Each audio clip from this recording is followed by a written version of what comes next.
see, I was born to a crazy single mother who had absolutely no idea about who my dad was. She was an ex-model and mostly hung around rich men who could meet her expensive demands. One time when I was 3, she left me alone at home to go out partying with her friends. I left the house and went to the neighbors and spent the night there, and Mom didn't have any idea. On my first day at school, I said to Mom, "Mommy, wake up! It's my first day at school." "School, huh? Who are you? Go away. Let me sleep." Yeah, I dropped myself to school on the first day and every other day because she always woke up in the afternoon. It was pretty much like I was raising her and not the other way around. Well, that was pretty much her routine until my 10th birthday. She suddenly barged into the house with a big box in her hand. Surprise!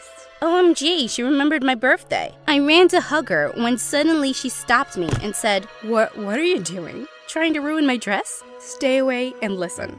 I have a big surprise for you." With that, she showed me the rock-sized diamond ring on her hand and told me she was gonna marry a billionaire. I thought she was being funny again, but to my surprise, she indeed got married and we shifted to a pretty big mansion in the city. But I was the happiest about finally having a dad. He appeared to be a nice, humble man. Once he ripped his pants, but then he just sewed a patch on them himself. "Oh, darling, why don't you just get a new pair?" "Oh, honey, you know I don't like spending much on myself. It's fine." I was touched by his simple way of living, something Mom knew nothing about. My only issue now was my stepsister, Olivia. She was a year older than me and looked at me like she'd eat me alive when we first met. "Hi, I'm Eve. I hope we get along well." But she just ignored me and left. What was wrong? For days, I thought she was mute, until one morning I heard her shouting at the top of her lungs. "I told you that woman was after your money, but you never listened to me." She was talking about my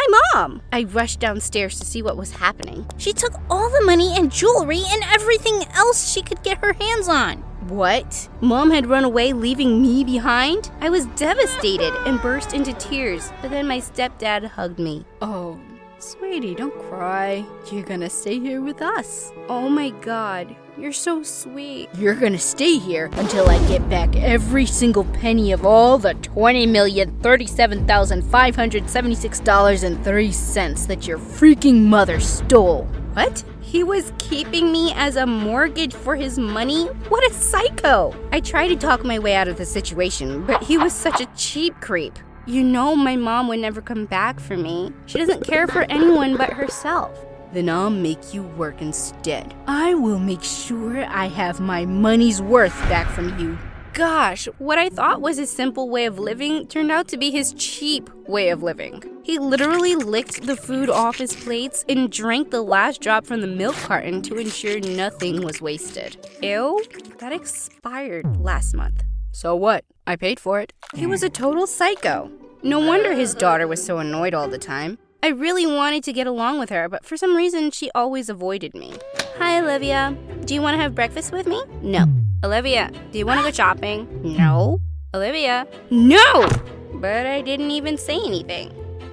Whatever. Now I was just worried about all the work I'd have to do to repay Mom's debt. I felt like Cinderella, only this time it was the stepfather. But then I had an idea. Every time he'd ask me to do something, I'd make sure to cause trouble. Once he asked me to clean the house, and I picked up the most expensive vase that he owned, and boom. Oops. "I'm sorry, it slipped." He went completely nuts and started shouting like a mad dog. "Are you kidding me? That was so expensive. Forget cleaning. Go do something else." He made me switch hundreds of different chores before he finally realized that there was nothing I could do without endangering his precious things. And now I was free to do whatever I wanted, except for leaving the house, which wasn't too bad. But I missed going to school. My stepdad had hired a teenage schoolboy, Tim, to tutor Olivia and me at home in order to save the expensive school fee. Tim was 2 years older than me and such a cutie. I had a huge crush on him. The next few years, I spent all my time learning from him, and we grew quite close. On my 14th birthday, he even bought me a cake. My first birthday cake ever. I was so happy that I hugged him.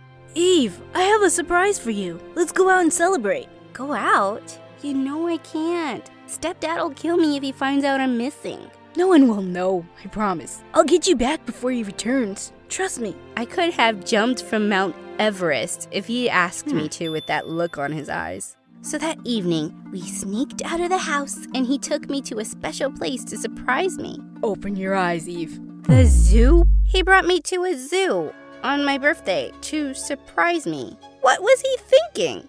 How do you like it? Yuck! I hated it, but I had to pretend like I was amazed and excited by his surprise. I love it! I just can't wait to go in and watch all those animals. Imagine what it'd be like to see those sexy, hairy monkey legs up close. Yay!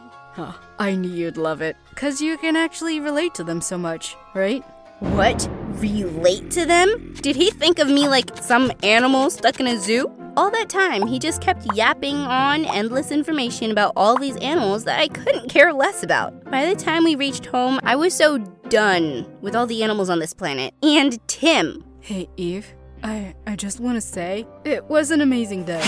Yeah, whatever. This was it. I could no longer stand this weird place and the stupid people in it. I climbed up the window and packed all my stuff. But while I was climbing down the window, I heard some weird noises. I thought I was gonna get caught, but what I saw next shocked me. It was Mom climbing out of the window below me. Mom? What are you doing here? Susie? What are you doing here? You forgot my name? What's wrong with you? But I still recognize you after all these years. That's something. Oh, my baby. No. Mom, stop. We both fell to the ground in the bushes. What are you doing here? I'm here for you, baby. I don't believe you. And what do you have in this bag? Cash? Jewels? Money? No, clothes. Who do you think I am? A thief? Yeah. Suddenly some lights turned on in the house, and I hissed to Mom. You tell me why you're here, or I'm gonna shout, and your husband will definitely send you to jail. Oh, no. Sweetie, I'll tell you. I found your dad. OMG! My dad? My real dad? You're not lying, are you? Of course not, honey. Have I ever lied to you? Okay, I swear on all my money. It was hard for me to digest the fact that Mom had come back just to make me meet my real dad and risk it all. But what if she was right? I had to see for myself. So we smoothly sneaked out of my stepdad's house and got on a plane. I was so excited. When I stepped out of the cab, my jaw literally dropped. This house was even bigger than my previous home. Is this where Dad lives? Are we gonna live here now? He's not cheap, is he? Oh no, he's an amazing man. When we got into the house, I saw an old man walking with a stick. I ran and hugged him. Hi, Grandpa! I'm so happy to finally meet my dad's side of the family. Oh, no, honey. That's not your grandpa. That's your dad. What? He couldn't be my dad. I looked nothing like him, and he was already around 80. I pulled Mom aside. Mom, how can this guy be my dad? Do you have any proof? Oh, honey, don't you believe me? Of course not. I didn't believe her, but then the old man came to me and said, My daughter, you've grown up so much. I feel so sad that we've never met earlier. And saying that, he hugged me tight. I could literally feel the warmth of his love.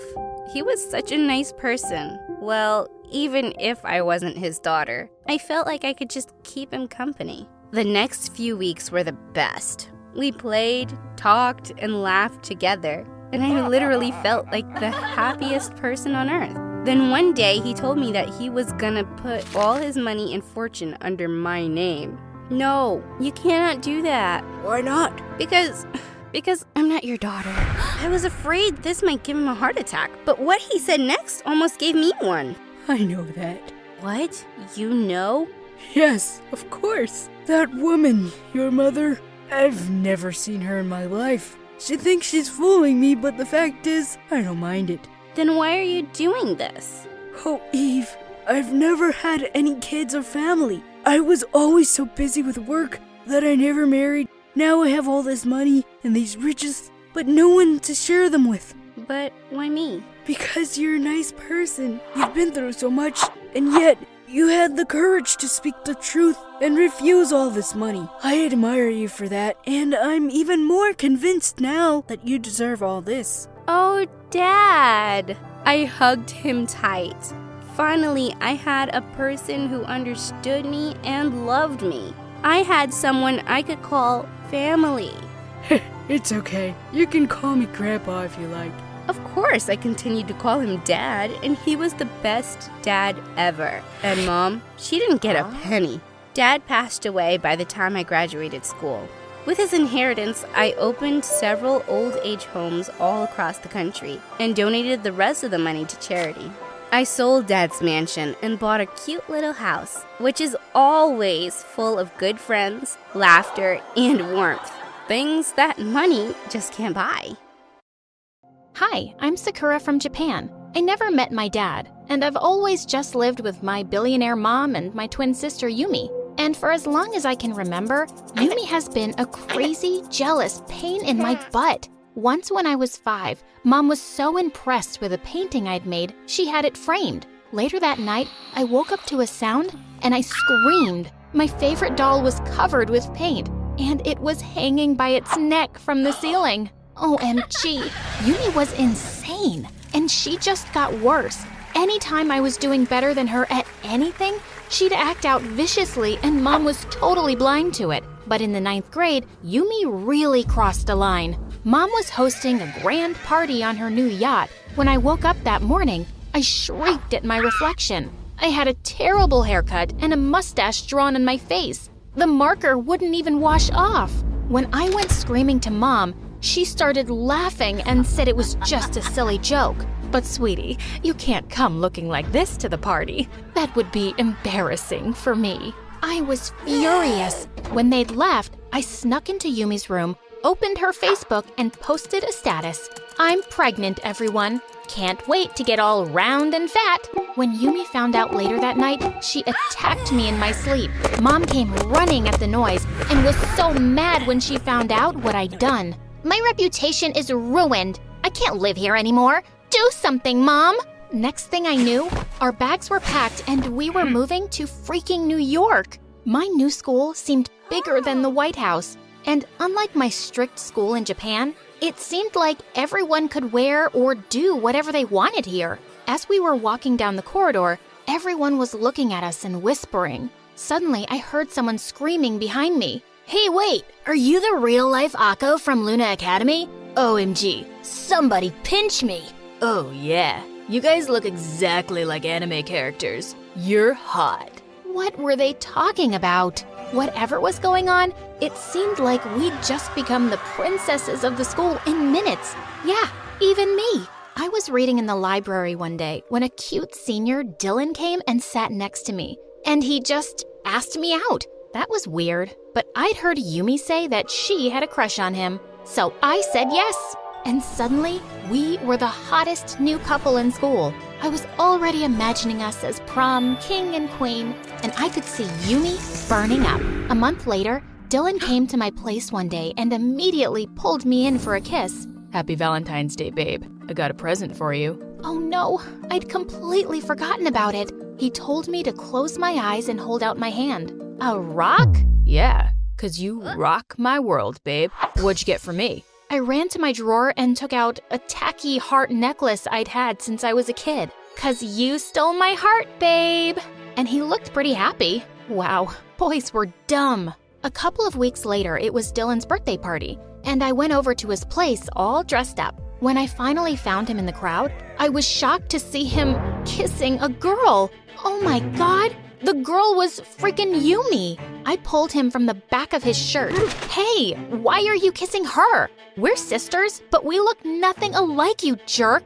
Yumi just grinned at me like a moron and hung on to him even tighter. Why are you getting so worked up? Don't you know this is common here? We date many girls. That's just our culture. Don't make him choose between us, Sakura. You know I'll always win. I charged straight at Dylan and pushed him into the fountain. Then I pounced on Yumi, and we found ourselves rolling around on the ground, pulling each other's hair out. Dylan called security and had me thrown out. Gosh, I couldn't wait to tell Mom about her horrible little princess. But when I got home, I was shocked when the servants told me that Mom was in the hospital. She'd had a stroke. I rushed to the hospital, and Mom weakly opened her eyes when she saw me. Yumi? No, Mom. It's me, Sakura. Just listen. I should have told you both sooner. You girls, one of you is adopted. What are you saying, Mom? The heart necklace. You took it from me as a kid. It has the answer. The necklace? The one I gave to the jerk Dylan?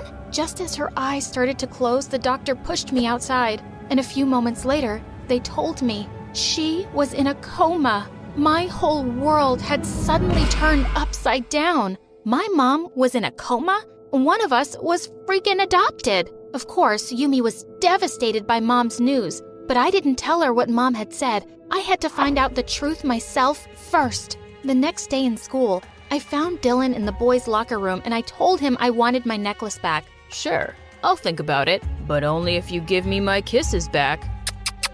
Dylan, just shut up and give it back, or else. Jeez, calm down. I gave that ugly thing to some girl named Melinda. I think she's moved to England now. What? I got so mad. I pounced on him and started pulling his ears. If I don't find the necklace, I swear I will hunt you down and kick your butt. Dylan screamed like a little girl and his buddies had to drag me out. That night, I tracked Melinda down on Instagram and booked my ticket. I left without a word to Yumi and found myself flying across the Atlantic in search of that stupid necklace. When I got to Melinda's place, there was a wedding happening in the garden, and the servants said the young miss was getting married. I rushed straight into the ceremony as the couple were exchanging their vows, and I yelled, "Give me my mom's necklace, Melinda, or your marriage will be doomed." As everyone stared at me, Melinda stepped out from the audience and pulled me aside angrily. "Who are you? I don't remember inviting you to my sister's wedding." When I told her everything, she looked at me like I was crazy. I gave that necklace to my maid. She just moved to Scotland, but you can get there by train in a few hours. Oh my God! When I finally reached the address she'd given me, I saw a couple of kids playing outside, and one of them was wearing my necklace. I felt terrible for what I was about to do, but I had to. I went up to the little girl and said, "Your necklace is so lovely. Can I try it?" "No! Leave me alone, Dumbo!" So I snatched the necklace and I ran like there were wild dogs chasing me. Finally, I was about to find out the truth. With my heart beating furiously, I opened the locket and what the freaking fish? It was just a picture of Mom holding two babies, me and Yumi. What was this supposed to mean? I took out the picture and turned it over. Sakura, born on 18th September. Yumi, adopted 2 days later. What? Yumi was adopted? This was unbelievable. As the shock wore off, I couldn't help smiling. For a brief minute, I wanted to put this up everywhere on Facebook and Instagram, but then I decided I wanted to see Yumi's reaction myself. I rushed home on the first flight I could get and barged into the house. "Oh, Yumi, where are you? I've got a surprise for you." I found her sitting on Mom's bed, holding a picture frame and sobbing. She turned around to me and said, "What if Mom never comes back to us, Sakura? I feel so lost without her." My heart melted and I ran to hug her. "She'll be fine. The doctors said she will. And you have me." As Yumi hugged me tight, I decided I wasn't going to tell her what I'd discovered. It would be devastating, and Mom would want me to take care of her, so that's what I was gonna do. Yumi and I were getting along better than ever before, but one day when I walked into the cafeteria, I was shocked to see Dylan standing on a table, holding a hand out to Yumi. I love you, babe. I know that I've let you down, but is it too late to say sorry now? Yumi took his hand and climbed onto the table, and everyone cheered and clapped as they kissed. I marched over furiously and pulled Dylan to the ground. "Hey, jerk, I saw you kissing a girl just yesterday, so get away from my sister." "Sakura, are you crazy? You can't treat my boyfriend like that. And I know he kissed someone. He just said he's sorry, okay? He made a mistake. That's a mistake he makes every day. Yumi, I swear, I just want what's best for you. Break up with him." Babe, don't listen to her. She's just jealous. "Of what? A stupid jerk?" "No, Sakura. You're jealous of me. You know everyone loves me more. The kids at school, Dylan, even Mom. And before I knew it, the most horrible words slipped out of my mouth. You wish, Yumi. You wish everyone loved you better, but the truth is, you aren't even Mom's kid. You're adopted. She only treated you better because she probably felt sorry for your poor orphan butt. With that, I threw the necklace at Yumi's shocked face in front of everyone and stormed out. As my anger cooled off, I realized what a terrible thing I'd done. So I rushed home to apologize, but Yumi was nowhere to be found. I checked her Instagram and saw she'd posted a picture with her friends at a frozen lake behind the school. I grabbed my skates and rushed out. Yumi wasn't good at skating at all. When I got there, I saw Dylan and his stupid gang going ahead, while Yumi struggled behind them, tripping again and again. She called for Dylan's help, but he just put his arms around a pretty blonde girl and yelled back, "Keep up, babe, or I'll just kiss another girl." And they all skated away laughing. The jerks! As I was trying to catch up to her, suddenly I heard a crack. To my horror, I saw the ice beneath Yumi collapse, and she went in. Help! Somebody help me! Oh my god, Yumi, I'm coming! When I got close, I threw myself down on the ice and grabbed her hands. I pulled her with all my might, and she came out shocked and shivering. I quickly took her back home and covered her up with blankets. Yumi, I'm so sorry for what I said. That was such an awful way to tell you about the adoption. Sakura, I've known about that for a really long time. I once overheard Mom talking to someone. She lost your real twin sister at birth, and I turned up as an abandoned baby at the hospital the same day. So she decided to adopt me. Maybe that's why I've always fought you so hard for Mom's love. I knew I wasn't her real daughter. And I'm sorry for everything too. You saved my life today. You are my real sister. I'd jump in 1,000 lakes and kick 100 butts for you. And man, am I gonna kick Dylan's butt. I filed a police complaint against Dylan and his friends for leaving my sister in extreme danger, and they were in a world of trouble. A few days later, we got a call from the hospital saying Mom was awake. We threw our arms around her the minute we saw her, and I told Mom I'd found the answer in the necklace. I always felt you loved Yumi more, and maybe it's true, isn't it? You just got me, but you chose Yumi to be your daughter. Mom took my hand and said tearfully, "Sakura, I'm so sorry I made you feel that way. Maybe I felt more protective of Yumi because I never wanted her to feel like she wasn't mine. But I chose to have you both, and I love you just the same." As we all hugged and cried, I knew the three of us were going to be just fine.